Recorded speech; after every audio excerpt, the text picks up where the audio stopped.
Hi, I'm Mary Beth Stapleton, Manager of Family and Community Partnerships for Hartford County Public Schools. Welcome to the Parent Academy Virtual Real Talk. And with me today, we have Mr. Ron Wooden, who's principal of Havre de Grace Elementary School. Hi, Ron. Hey, Mary Beth, how are you? It's good to see you today. Thanks for joining me. Absolutely. It's good to see you as well. Thanks for having me. Absolutely. Well, today we're going to be talking about how to support our elementary school students through the COVID-19 school closure. And Mr. Wooden has been working day and night to help support his teachers and his students. And so we're going to talk through what that looks like for a school principal and what we can do as families to help support our children as our little ones as they're learning at home. So Ron, before we get started, let's just get a quick overview of your background in education. So you've been in education for a little bit? Yes, I have been an educator for 20 years. Wow. 20 years in Hartford County Public Schools. I started my career as a fifth grade teacher at George Lisby Elementary in Aberdeen. And so you had fifth grade, okay. I had fifth. So what was your favorite subject as a fifth grade teacher? It was reading. Aww. I loved teaching reading to fifth graders. I could tell you when I first started my career, I don't think that was my strength. However, by the time I ended my classroom career as a teacher, it was one of the best things that I loved teaching every day within the classroom. Yeah, fifth grade is such an exciting year because kids are about to move on and they're really growing up. So that must have been fun. Absolutely. Very cool. And then you went on from there to administration? Yes, and I actually was the assistant principal at George Lisby right after that for 2.5 years. And then I got moved to Havre de Grace as their assistant principal. And then I matriculated to the seat of the principal at Havre de Grace Elementary, where I served as the assistant principal. Wonderful. So how long have you been in Havre de Grace Elementary? I've been at Havre de Grace for 9 years. Wow. 9 years. So some of those kids that you started with are they almost grown or they're getting there? That must be strange when you see them when they come back. Yeah, I have students that I was with at Havre de Grace who graduated from Havre de Grace High School graduated from high school, period. Of course, I've had my own students who I taught who are now parents and who graduated from college, which is telling my age in that sense. Well, it's telling all our ages for sure. Oh, that's wonderful. What a legacy, huh? Yes, I would say so. Very cool.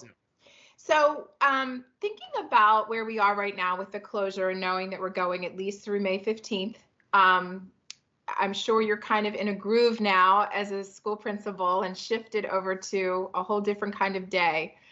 Can you talk a little bit about what that looks like for an elementary school principal right now? Like, what are you doing through the closure? How does your day-to-day look? So this is so funny that you asked this question because, of course, I have friends who are not educators and try to figure out, so what are you actually doing? I guess sitting around drinking coffee all day. Exactly. But no, I would tell you, Mary Beth, that my day actually starts at 7 a.m. in the morning, which will be a typical work day for school. But I would tell you the day ends extremely late. I would tell you I have worked as late as 11, 12, midnight on things regarding school matters. So you're not getting a break at all. At all. I try to find time for meals, try to find time where I could get some lunch in or some dinner in, but it is constant. It is constant, the work that we're doing each and every day. There's a plethora of things. Number one, there's information that's coming to us rather quickly and often.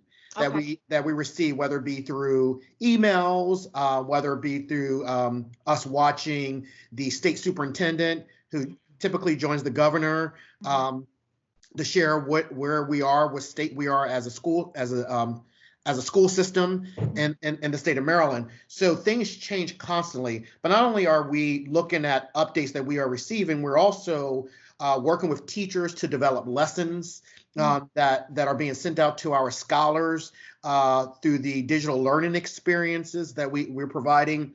We're not only just looking at lessons, we also are meeting.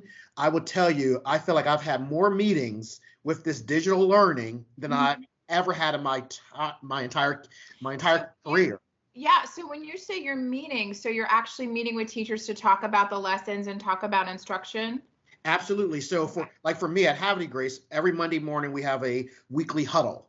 And that weekly huddle is a time where I gather with my faculty and we set the stage for the week.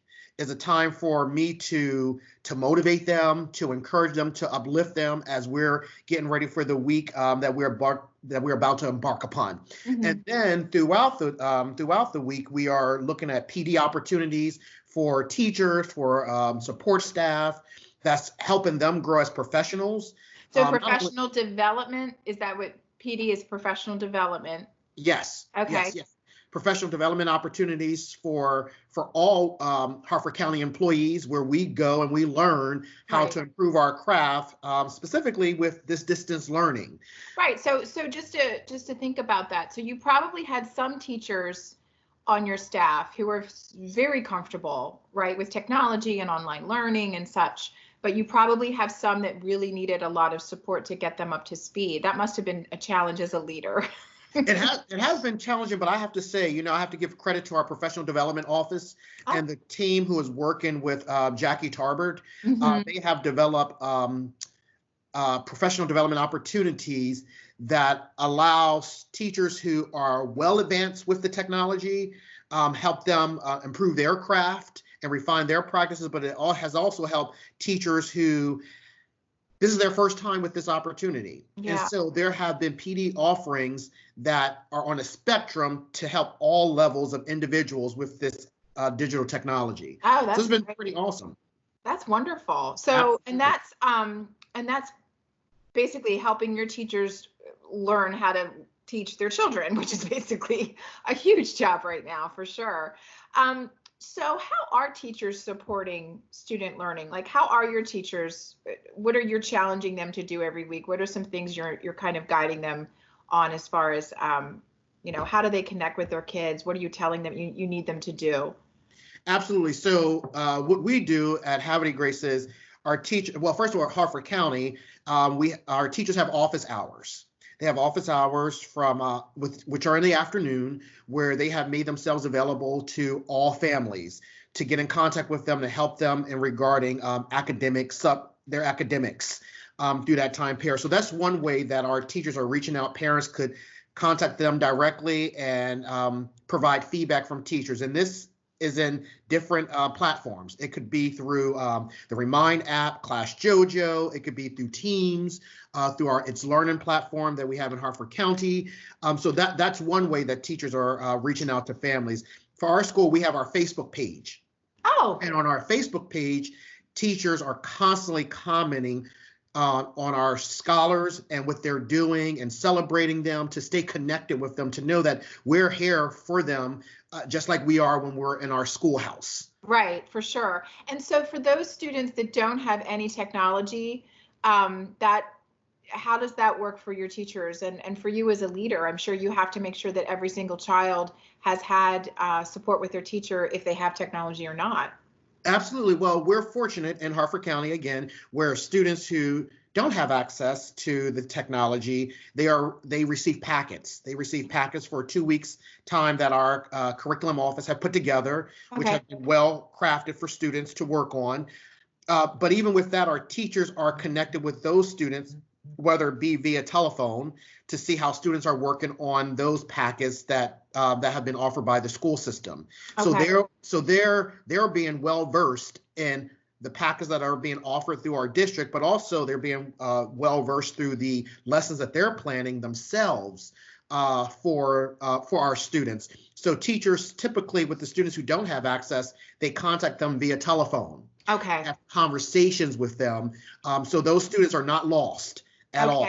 And I've been fortunate to help out with the COVID emails and hotline that are coming in, questions from parents. And one thing I'm hearing is that, if a parent feels disconnected, if they feel like their child's behind, I've been redirecting them back to principals and to say, talk with your principals, see how you can get more support if you feel like you're not getting that support. And that's probably something you could offer for parents if they're feeling disconnected, for sure, right? Absolutely. I would say, I would love for them to be directed to myself, so then I can help parents navigate with their child or children, for that matter. And in some cases, Mary Beth, I actually direct them to our school counselor, nice. Because our students are dealing with some mental frustrations right now. Anxiety, Anxiety is high. stress. We've Yeah. been out of school for a couple of days. It's one thing to be out for 3 days or for a week, but this has been an extended time, and children are beginning to miss that structure, that consistency. So our school counselor has offered counseling sessions with some of our scholars and their families to Oh, support them at wonderful. home.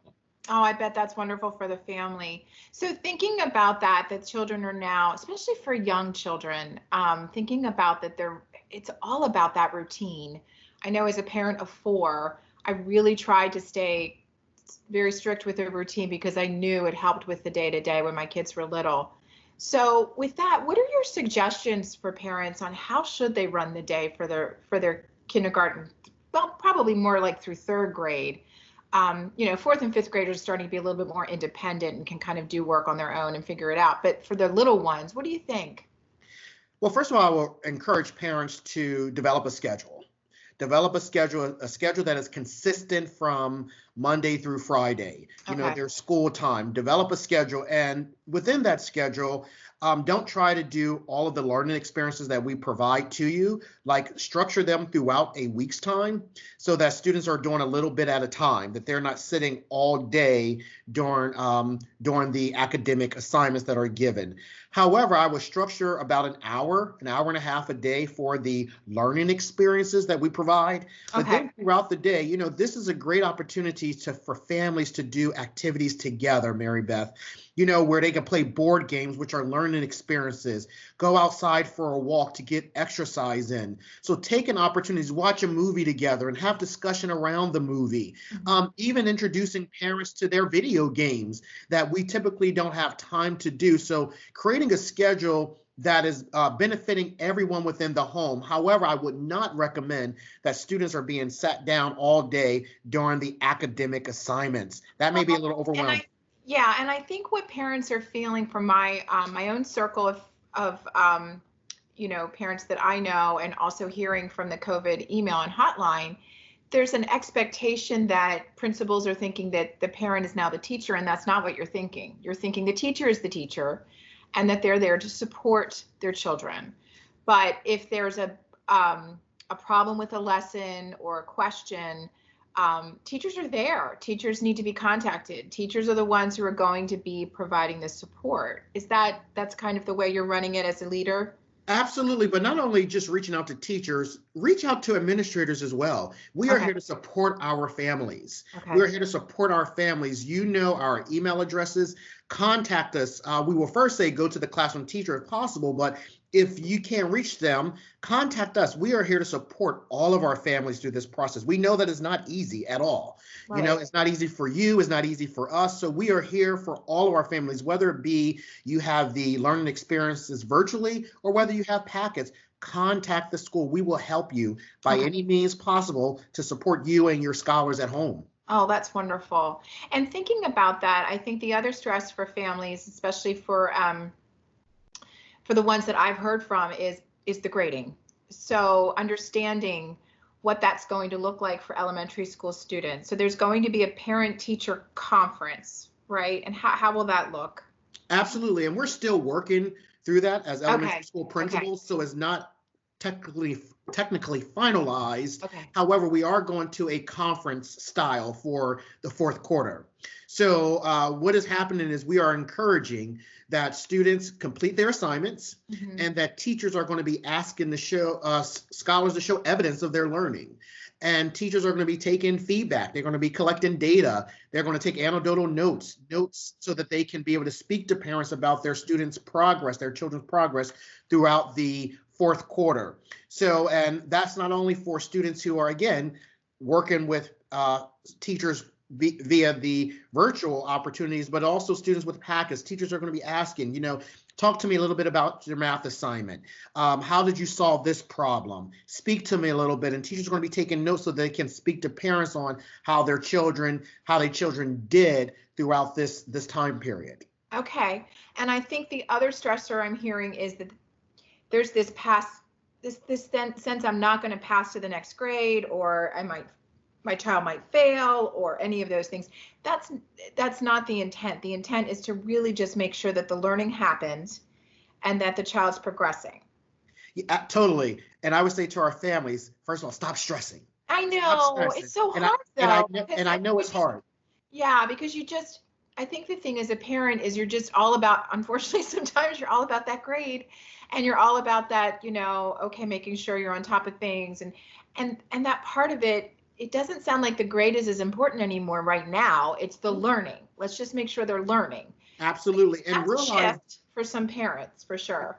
and I was saying, realize that we know your child or your children. We've been with them for some time period, whether it have been from September to March. Yeah. We are well aware of your children, and we're going to do what's best for all children. Our job is not to focus on grades at this time. It's to focus on learning, that children are constantly building their academic stamina at this time, that they're keeping fit, not only physically, but also keeping fit in their little brains. And so, Well, and I think for some reason, and I'm not sure why, but it feels like if you're a family that doesn't have the technology, you feel like your child is not going to be learning. And that's not true. I mean, you and I learned without technology. absolutely, Not absolutely. to say how old we are, but so that said, I mean, I think that learning, we know principals are saying this, teachers are saying this, learning can continue if you don't have access to technology. As a school system, we're figuring this out and we're getting more and more technology into the hands of students. But in the meantime, it doesn't mean that learning doesn't continue to happen. Is that right? Absolutely. And I would encourage families, I'm sure that all students were sent home with a book, at least one book. And it should have been more than one book. And it could have been an anthology with multiple stories within a book. It is okay to reread stories.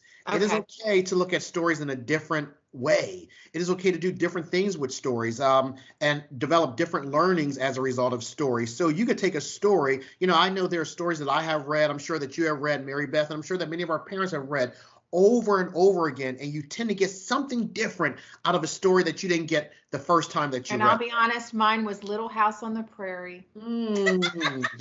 I read the whole series about 3 different times as a kid. So yes, you're right. We all have those memories of really good stories that we just wanted to read over and over again. And that's okay, is what you're saying. Absolutely, that's totally okay. And Yeah. one thing for elementary, the little guys, is to go over their basic facts. That's something that's easy, that could be done. 4 + 4 is 8. 4 + 5 is 9, or 3 × 7 is 21. These things that children could constantly practice to So the keep. old-fashioned flashcards. That is absolutely right. I remember those too, and those Ab- are good too. Yeah, And and you're right, getting those basic skills down now so that when we're ready and open back up, that they really do start to fly. That's a really absolutely. great idea as a family. That's a great idea. So thinking about this situation as a leader and how you're bringing your school community together, it sounds like you're doing that through social media and reaching out. Anything else that you're just doing as a leader to try to keep people going and keeping them just to get up in the morning and just keep trying, right?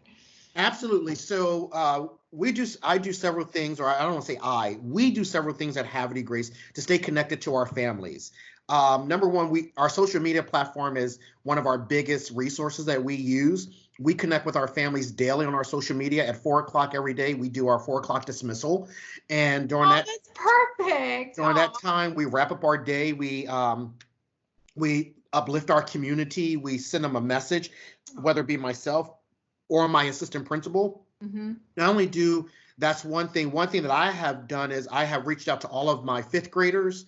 As you know, fifth grade is like being seniors at the elementary level. It is. And it's funny because we keep talking about, not funny, sad. We keep talking about the class of 2020, but I remember as a mom of a fifth grader, it was a big deal. It was a big deal. Absolutely. So yeah. I've been able to reach every fifth grader and talk to them personally, and just talk to them, letting them know that I missed them, that I was thinking about them. It wasn't a long, drawn out conversation, but it gave me the opportunity to hear them and to also hear their voices. And what I heard a lot, Mary Beth, is I heard tears. I heard tears, which broke my heart. Yes. Because that just shows you how much our children value the school. Yes. And so that's been one way that we communicated. We continue to try to have events that we would normally have at school, but we do it in a social media platform. In that matter, we have houses in our school, and we've had house day. We had a digital, not a digital, but we had a watch party online where we had a DJ on a Friday night, and our school had Oh a party. my gosh, that's and, phenomenal. and families Who got was dressed your up. DJ? Who was the DJ? DJ Russ. Oh, who? He's DJ Russ. He's in Harford County, one of Harford County's DJs.